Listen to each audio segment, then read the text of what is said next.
Hi everyone, we're live. I've got Dion shaking her head because we're having tech issues and she can't hear me and I can't hear her. So she might have to pop off for a second and try with another device. So bear with us. I'm just going to send her another quick message in private chat. And we'll see how it goes. If she can't join for some reason, this could be a very short LinkedIn Live with me, just chatting, and we'll try and do it again. It's the joys of tech, okay? So I'm just going to send her another quick message because I know she can't hear a word. I'll take it from here for a few minutes. And if you can't, oh no, she's gone. I can't even type to her. Anyway, hello, Ajit. There's somebody live, so at least I know I'm live. It'd be great to know where people are joining me from today or whether you're watching this on replay. If you're watching it on replay, just put in hashtag replay in the comments. So as you can see, slight technical difficulties. I'm supposed to be interviewing Dion, or we're supposed to be interviewing each other about employee engagement and advocacy on LinkedIn, but we're having problems with the tech and I can't hear Dion and she can't hear me when she joins me with StreamYard. So fingers crossed she's going to be able to join in a moment. If she can't, I will just talk for a few minutes about it and we'll try and have a joint one when we can. And I just want to say apologies first off for anyone who booked in last week to join this. I was really sick on the day, so I had to cancel it. So it looks like we're slightly jinxed. It could be a case of third time lucky and we'll get there in the end. So for those of you who don't know me, I'm Jennifer Corcoran. I'm a LinkedIn trainer and strategist, and I help organizations with lunch and learns and workshops on employee advocacy and engagement on LinkedIn. I also help individuals such as executives, job seekers, entrepreneurs, and students. I help them to polish up their LinkedIn profiles and to connect with finesse. And I'm a big believer in using LinkedIn holistically and organically. I'm all about organic reach on the free version of LinkedIn and about learning how to use LinkedIn in a way that suits you and your personality, because I don't believe in a one size fits all approach for LinkedIn. And that also counts to your employees. All of your employees will have different personality types.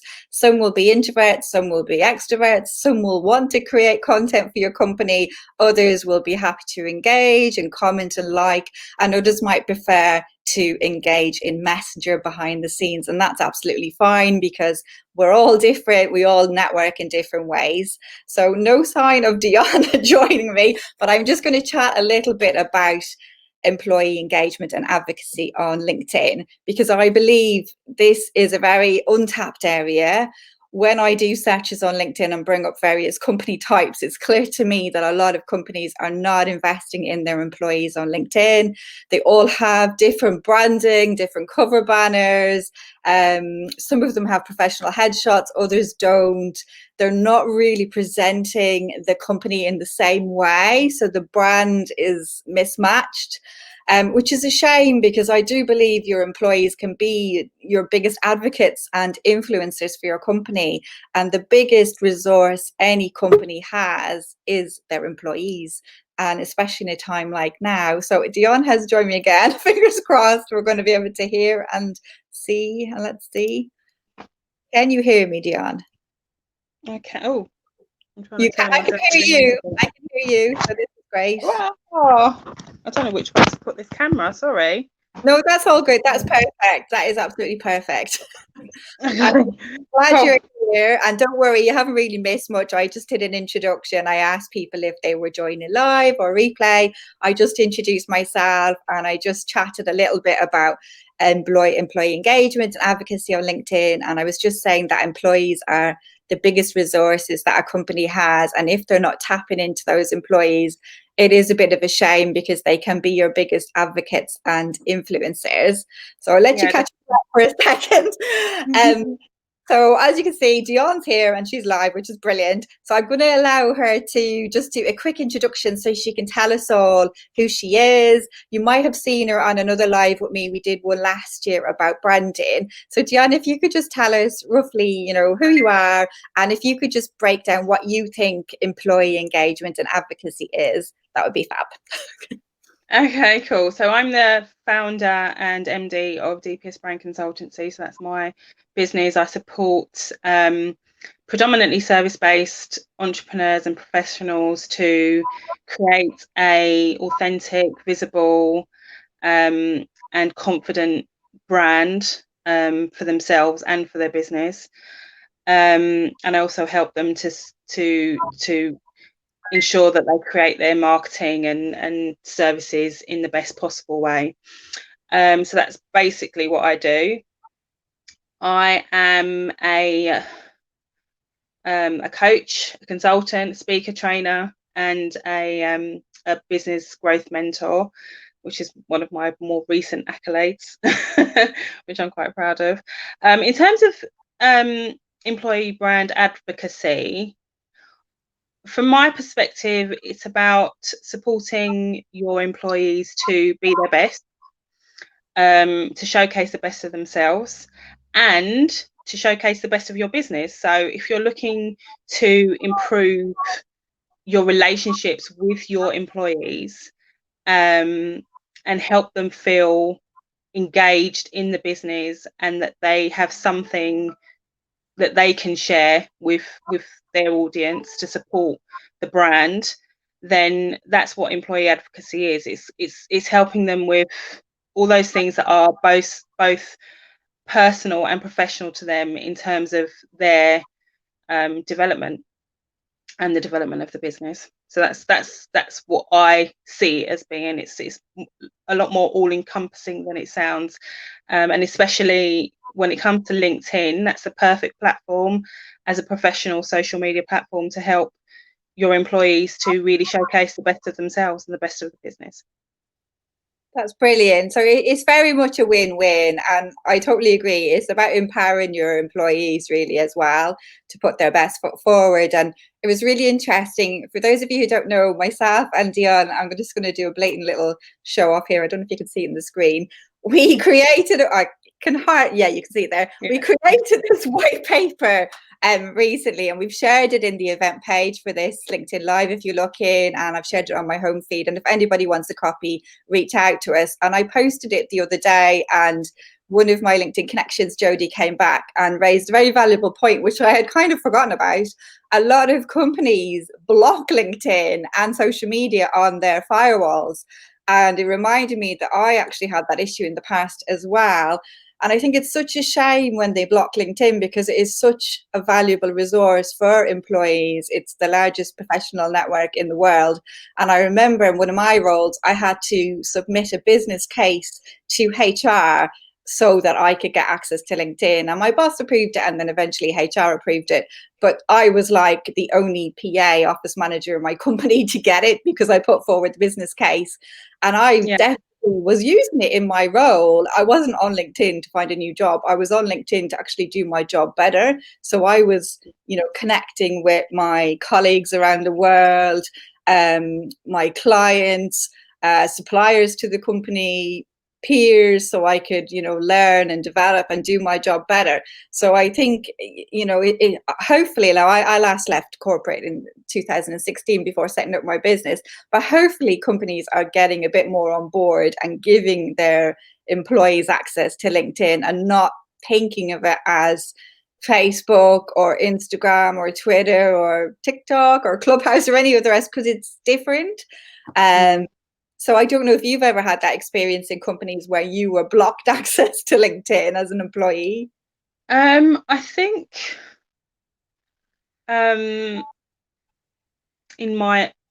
probably in the earlier years of LinkedIn, when it first came out, maybe not so much. Probably not in the last couple of companies I worked for. No, I think it was open, but they do, obviously they're worried about people spending too much time on social platforms and not doing the work that they're being paid for. But essentially, if you can, like you said, make it a win-win, so that when they are using it, they're using it for the benefit of raising their profile as a professional within that business and for the business, then it puts a completely different spin on why they should be using it. and why Definitely. it should be open. Definitely. And I know it's a worry, but I think as long as you're doing your job and you get your job done and you can prove the added like value benefit. I know for me, I was connecting with a lot of suppliers and I managed to negotiate discounts globally on hotels. And, you know, when I had to book a last minute table for my boss or my team, I could pretty much get into any restaurant in London and I could get them in pretty much any hotel. So I kind of proved Mm-hmm. the benefit. And actually, with the suppliers, I was able to add some services onto our employee kind of portal as well. So I think once you are justifying why you're using it and building your network and adding value to your role, it is a very much a valuable resource. But obviously, you don't want to be spending your whole time on LinkedIn, and I wouldn't advocate that to anyone. It's just about using it strategically and making the best out of it. So I'm sorry Yeah, to go off on tangent. Dion is amazing. She helped me to put together the agenda for today. And yeah. both said we're going to chat about some stats.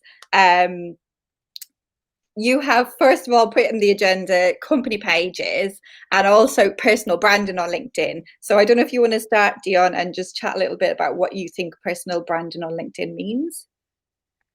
Well, everybody has a personal brand. If you're on LinkedIn, if you're on any kind of social platform and you're promoting your services or your expertise, then essentially you have a personal brand. And I know that a lot of employees probably aren't doing that actively because I think the mindset is that, well, I've got a job, so I don't necessarily need to promote my expertise to anyone but the people within the company, unless they're in a client facing role, so anyone in sales or marketing or HR. So unless they're in a external facing role, they probably don't feel that they need to showcase their expertise. But this is about your reputation, it's about your credibility, it's about your experience, your skills, your knowledge, and sharing the best of who you are and what you can do and what you've achieved as well. So that's what your personal brand does for you, and it doesn't belong to anyone else, it belongs to you. It's your unique selling point. It's your IP, so you have to take care of it.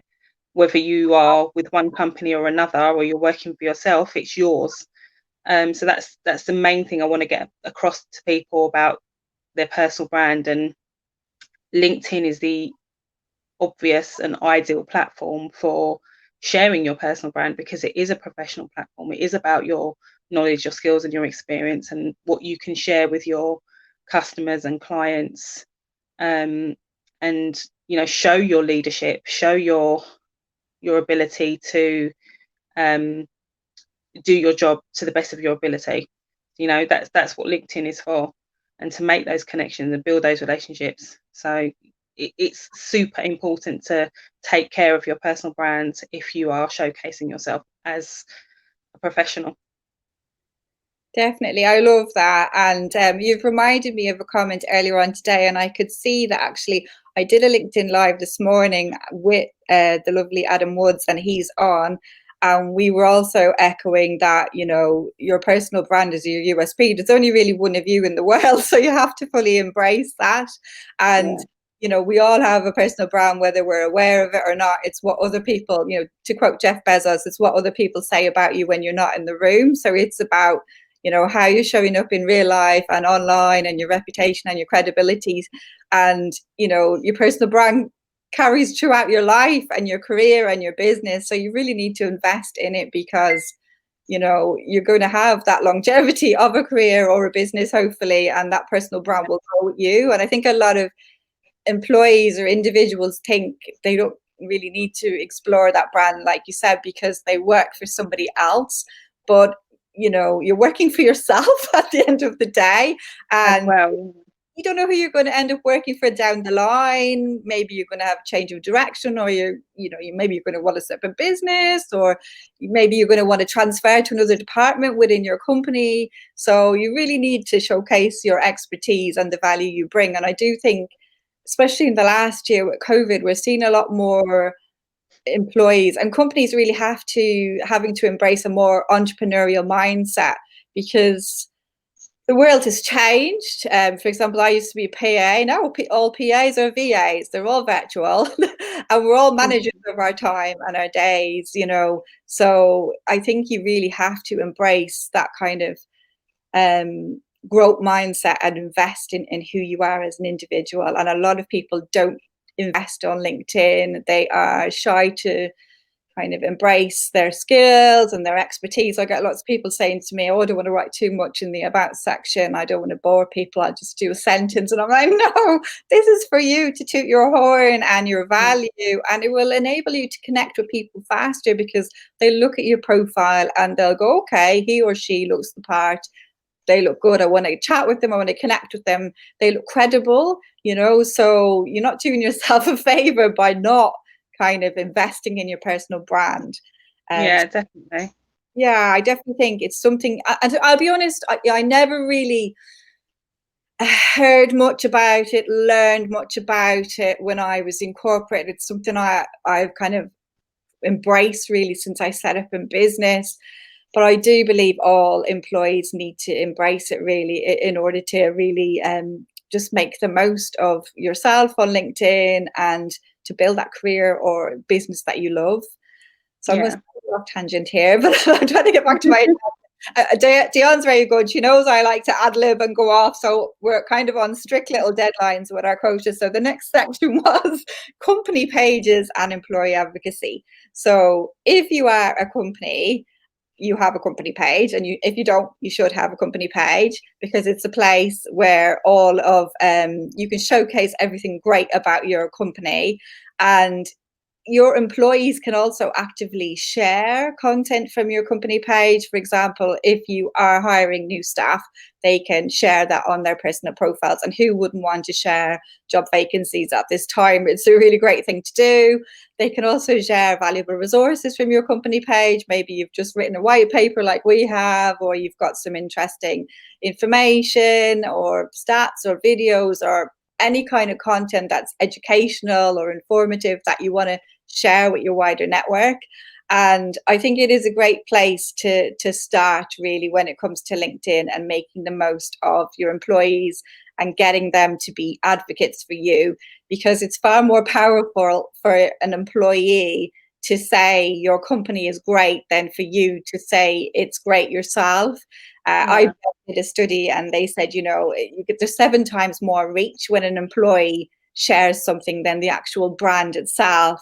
And we actually discussed this a little bit this morning in my LinkedIn Live with Adam, because people buy people, and personal reach on LinkedIn is really big in comparison to like brand reach. So when an individual like us says something, we pay attention more so than a brand. If you think of even TripAdvisor, if we're looking for a hotel or a restaurant, we go and we look up what did a human being, an individual like us say. So if an employee says, come and work with my company, they're amazing, they're doing, innovative things in XYZ, we look at that because it's like, wow, okay, they really are proud to work for that company. They love the values that company stands for, and they're telling me, why I should check them out, as opposed to it coming from the company always itself, because we're all kind of bombarded by marketing on a daily basis. We're all publishers, we're all content creators, we all see content all the time, but when an individual says something, we buy into it a lot more. So I definitely think if you're stuck and you're a company and you're not sure how your employees can engage, just get them to regularly check in on your company page and check for updates, see what's happening. Some of them might want to share openly content on the home feed. Some may be shyer. They might want to copy a link and email it to somebody in Messenger and say, look, my company's just in this report, or my team has got this vacancy, I thought of you. That is super powerful as well. So you don't always have to be getting the employees to shout about it on the home feed. You need to kind of be mindful of everyone's personality types, because some will embrace the home feed and being social like that. Some will prefer to be behind the scenes in Messenger.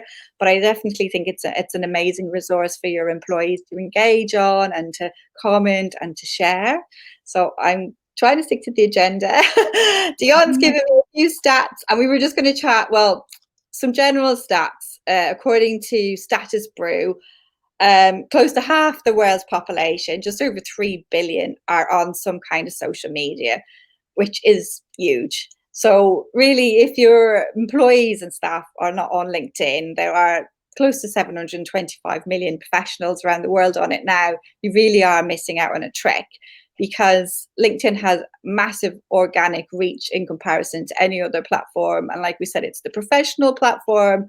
The mission of LinkedIn is to connect all of the professionals around the world and make them more productive. That is the actual mission of LinkedIn. So if you are not tapping into your employees, you're really losing out, because it can really help with your productivity, your profitability, your personal brand, your brand reputation. So you're really missing out a trick, because social media is not going away, LinkedIn's not going away, and it's the ones who are taking advantage that will shine. And at the moment, there's a massive organic reach. Only about 1% of the users of LinkedIn are actually posting content. So you've got 90% of LinkedIn users just lurking and scrolling in the background, and 9% of people are engaging, so commenting and liking.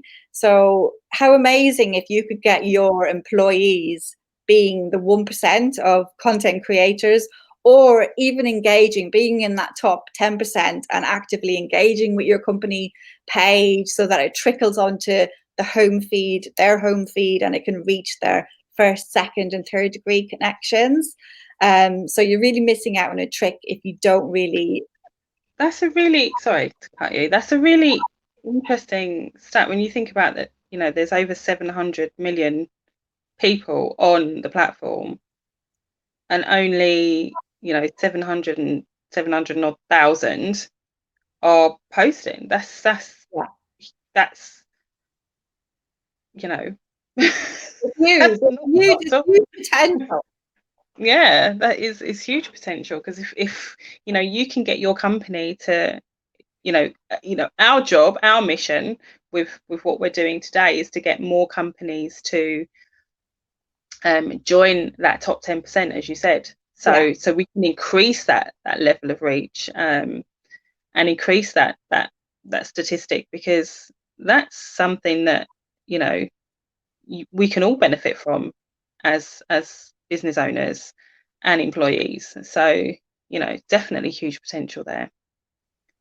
Definitely. And it's a win-win, like we said at the start. The employees feel empowered when a company invests in their staff and gives them the tools to do their job better, training. I know whenever I got CPD, continued personal development, I felt valued as an employee. And when you don't get offered that, you don't feel valued.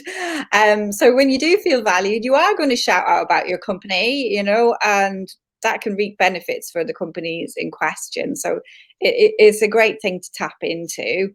And I am mindful of our agenda. I have a few more stats. I don't even know if you've got it printed out, because we had basically, if you look at our white paper, we've got a whole list of stats in relation to general employee advocacy stats, stats for HR, stats for marketing, stats for communications.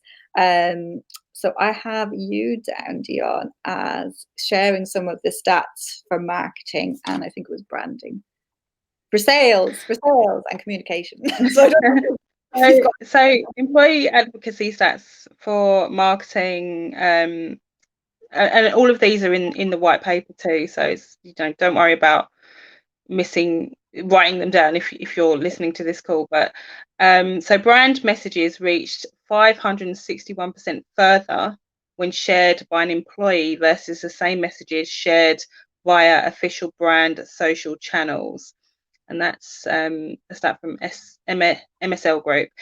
And then the next one was leads developed through employee social marketing convert 7 times more frequently than other leads. Can you imagine your lead generation increasing by 7 times more than it would under any other circumstances, just because your employee shared it? For free as well. For free. You're not having to waste exactly on advertising. It's free. Not only are you generating more revenue, you're maximizing what you are spending, if you're needing to spend anything. And then for sales, 73% of salespeople using social selling as part of their sales process outperformed their sales peers and exceeded quota 23% more often. So that's from Aberdeen Group. So again, you know, a massive amount of opportunity and benefit there for the business. An employee advocacy program can drive 16% better win rates, 2 times pipeline, and deliver 48% larger deals. 48% larger deals. Yeah. I'd like some of that, but then I don't have any employees presently. I outsource a lot of stuff. So, but you know, when I get some, I'll definitely be using that to my advantage. And in terms of communication, 85% of employees said they're most motivated when management offers regular updates on company news, and that's from Trade Press. And use of social software by employees can improve productivity by 20 to 25%, and that's from McKinsey. So, you know, just those things alone, it just show how much investing in your employees and helping them to feel engaged and motivated to share your business content with their audience is going to bring you huge benefits for your business. So, you know, it doesn't take much to get something like this started, and to help your employees to understand what types of content they can share, how they can maximize their personal brand profile, and be proud of who they are, be proud of what they've achieved, be proud of working for your company, because ultimately that's, you know, that's the biggest loyalty that you can gain from an employee, that they're proud of working for you and that they're happy to shout it from the rooftops. That's what you ideally want, and they're happy to work for you. They're happy to promote the brand, and they're going to do it on a regular basis because they have your support behind them to do that. So yeah. Great. That's amazing. Yeah. And I think I love that shouting from the rooftops. That is priceless, as Mastercard says. It is priceless, and it's free advertising. You can't buy that kind of exposure. And I think when you do empower your employees with education and personal development, they're going to love you for it, and they will shout out about it, and they will be proud to work for you and proud to shout it from the rooftops on LinkedIn. And that is like so valuable for exposure for them as well, for their personal brand, but also for the company brand. And I know I felt very empowered. That's how I started to use LinkedIn. Really, was I started to study LinkedIn as a hobby.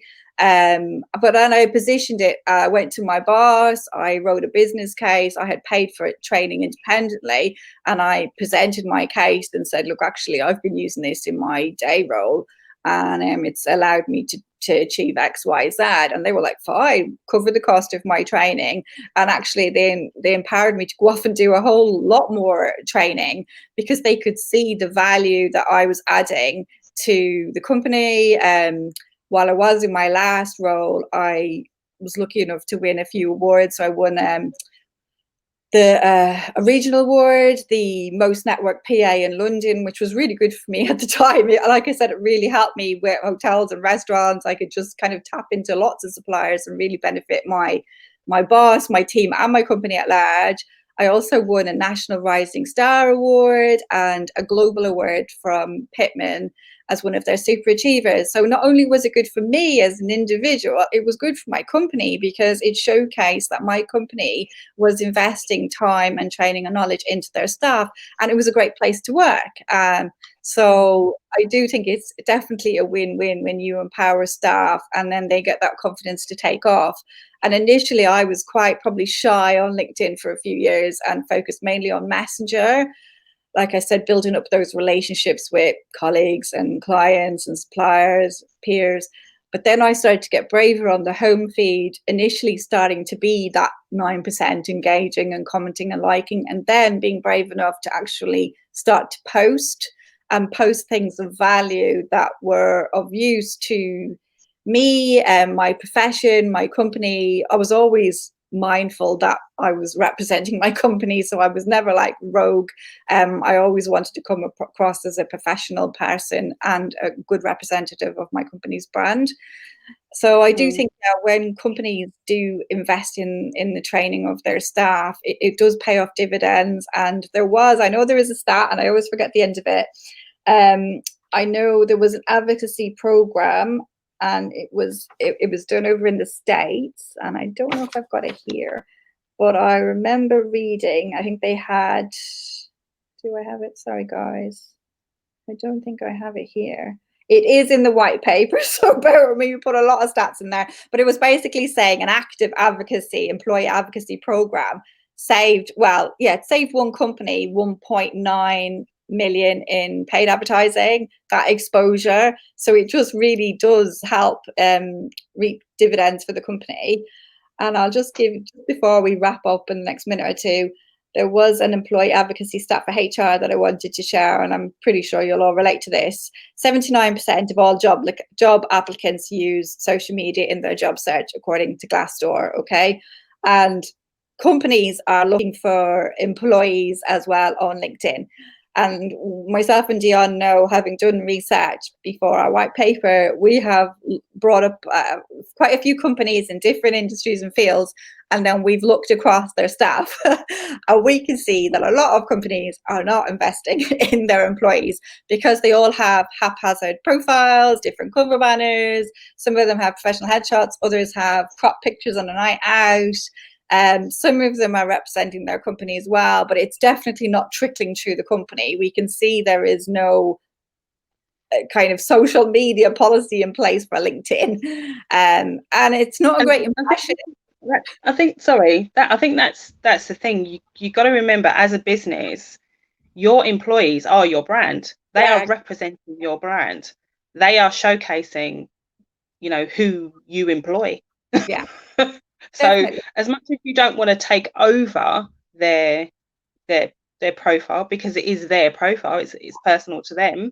However, if they're working for your company, to give them some guidance on the type of image that they should use for their profile picture, to give them, maybe a couple of different banners that they can use in the background, and help them to structure their page in the most professional way that makes them look amazing, is great for them and it's great for you. But remember that they are your brand. They are representing your company, and you want them to represent your company and themselves in the best possible way. Don't step back from it because you're kind of feeling, well, it's a social media platform, it's their profile, they can do what they want. And yes, to a certain extent they can, but they're still working for your business.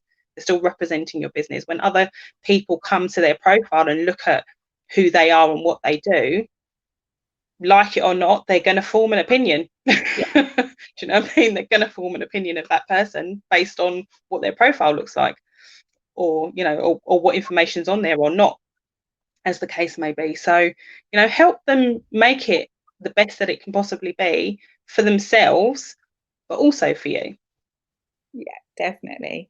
So guys, I'm not going to go on too long. We've gone over a little bit, but that's because of our tech issues at the start. So thank you for bearing with us. And I'm delighted that we got Dion on at the end.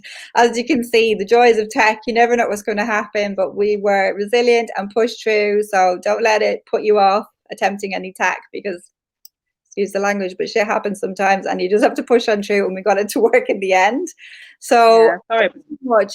We haven't really looked at the comments. We've been so caught up in chatting. I promise we will go in and we will have a look on the comments, and we will get back to you ASAP. There is actually a few. I tell you what, sorry, Gian, if you're okay, I'll kind of highlight a few questions just quickly to wrap it up, because I do feel bad because we got carried away yapping.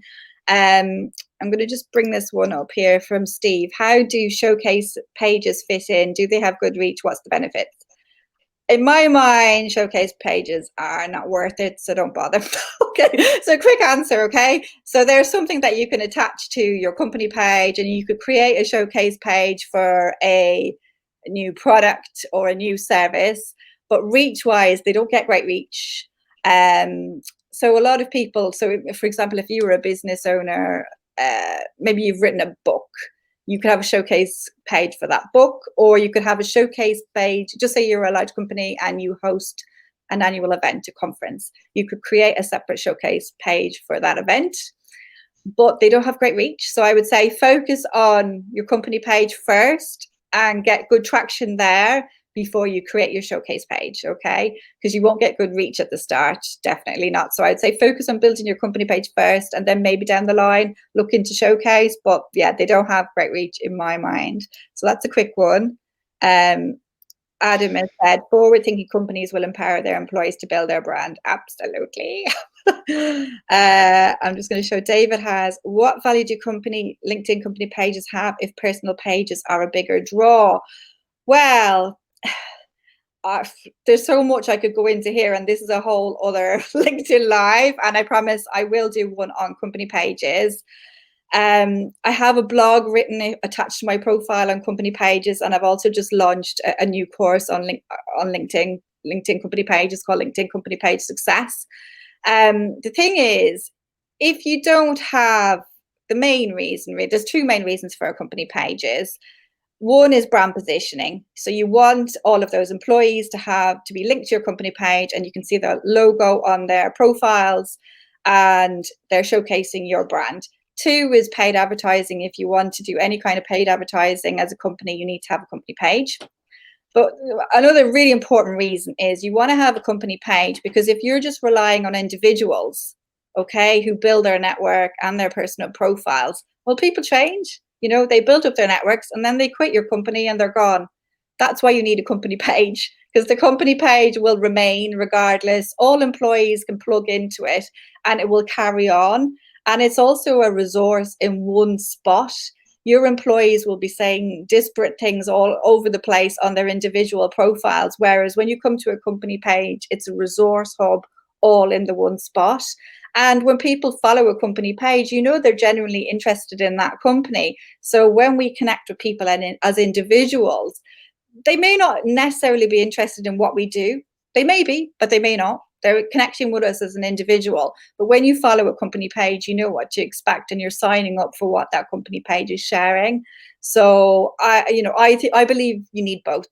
You definitely need both. And would you say that employees that are sharing content from the company page also help to build the company page in that respect? Because if that content is then, if that person's then going back to that content on the company page or seeing what the company page is putting out because of the employee, then that must have an effect on helping to build that company page as well, I guess. Yeah, and companies themselves can also use like user-generated content. Just say your company has a hashtag and all your employees start to use that hashtag. The person who's managing the company page can look up the hashtag and spotlight certain employees on the company page and things they're doing, whether it's achievements or blogs, whatever. So it's a great place to spotlight the achievements of your company and the achievements of the individual employees. So it's just a more targeted place to get more businessy as opposed to the individual profiles. But I do believe you need both, even though the individuals will have more power when sharing a post. I do think you need that company page for them to all be anchored to. Other than that, you just have a grayed out area on your profile, which kind of makes you think, is that a proper company? Is it credible? I know I always feel like that. If I look at anyone's profile and it's grayed out, I'm like, who is this person? What is this company? So I do think just from a basic branding kind of positioning thing, you really need to have that linked. And it's a great, because when you connect to anyone, you can see the company they work with at the very start of their profile, whether it's on the desktop or the app. So it is a great way to kind of reference back to the company. So I'm just going to click off that one. Okay, I'm just going to show one thing quickly from Esther and then we'll wrap up. So Esther said, companies put sections in your contract that says you must not put anything to do with the company on social media. Well, all companies should have their own social media policy. So it's always good practice to check out what is that policy and what are you permitted to share and what are you not permitted to share. And some companies will be stricter than others and some will be a bit more liberal. So yeah, definitely look back at your company's policy. And if you want to even discuss something, don't be shy to reach out to the comms team who created the policy and query things or maybe make updates. I think that's more a lack of understanding, really.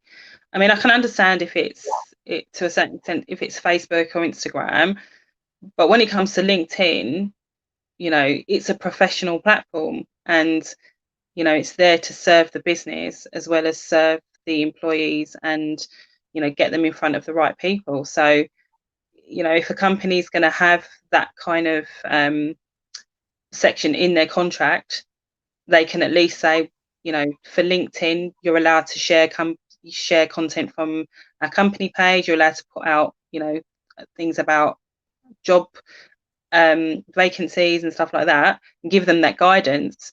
In terms of other platforms, if it's not relevant for that business, then don't post if they say don't post. But I think it's just educating companies on why LinkedIn should be used to benefit the brand as a whole and the company as a whole, and how it can be used to do that. And so it's just education, and that's what Jennifer and I are here to do. So we're on the educational trail right now to help companies to make the most of LinkedIn. And it just ties in what you've just said to what Tiana is saying. Is it okay to share private information on LinkedIn? It is. Again, if you're an employee, you just have to be mindful of the social media policy. But we are all human beings at the end of the day. But you have to remember LinkedIn's different to Facebook and Instagram and all the other platforms. You still want to come across as professional.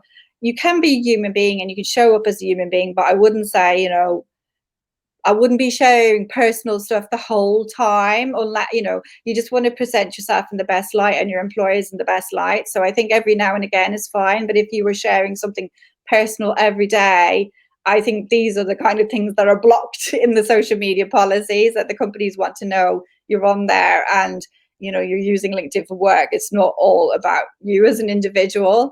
So you definitely can share personal information. Private information, I'm not sure what you mean. You might mean the sections of your contact info, so your email and your phone number and stuff like that. And it's a personal choice. I always listed my company email address because I was using it as a business resource, my number for people to contact me. If I'm honest, I've been on LinkedIn for absolute years. I think I've probably had one person phone me from LinkedIn ever. So don't worry too much about giving out information. We don't have all the time, and people cannot really scrape your email data or add you to a list without consent now with GDPR either, which is a benefit. So I wouldn't worry. You need to be contactable, because if somebody wants to connect with you and you're a bit slow at responding, and if you haven't listed an email or a phone number, can't get in touch with you. So what's the point of your profile? So I do think you need to share some contact information. So I don't know if that was on the right topic or not. I'm just going to end off on this because I like this one.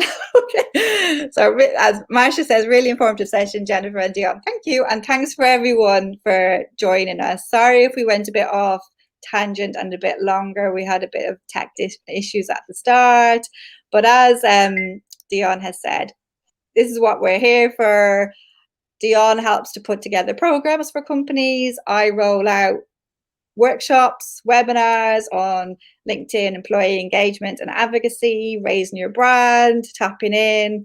I had the pleasure at the end of 2020, I did 4 sessions for Hiscox for their staff. So I was able to do it for staff based in London and Miami and Bermuda. And it was great chatting with the employees and getting them empowered. And they created a whole lot of resources for their employees. Like Dion was mentioning, they had like options for different cover banners. They all had their professional headshots. They gave them content that they could use. They really gave them a lot of information and confidence, really. A lot of the employees messaged me after and thanked me because, now they know how to use LinkedIn. So they're going to feel empowered to use it for themselves and for their role and for the company. So on that note, I will wrap it up. I was going to say thank you so much, Dion, for joining us today. I really appreciate you persevering with tech. Just a quick reminder, if anybody hasn't got a copy of the white paper and you'd like a copy, you can email myself or Jennifer, or send us a message via LinkedIn, to get a copy of it. We've both posted about it this week, so if you want to scroll through our posts, you can probably get a copy of it that way. But if not, just send us a message and we'll be happy to share that with you. So thank you, Jennifer, for inviting me on. And this is a really important topic that hopefully we can help companies improve their bottom line and improve their culture and their brand and their business overall. Thanks, guys. I don't know about you, but I'm off to watch the telly now about the inauguration. Exciting time for the world. See you. Thanks, Dion. Thank See you. Bye-bye.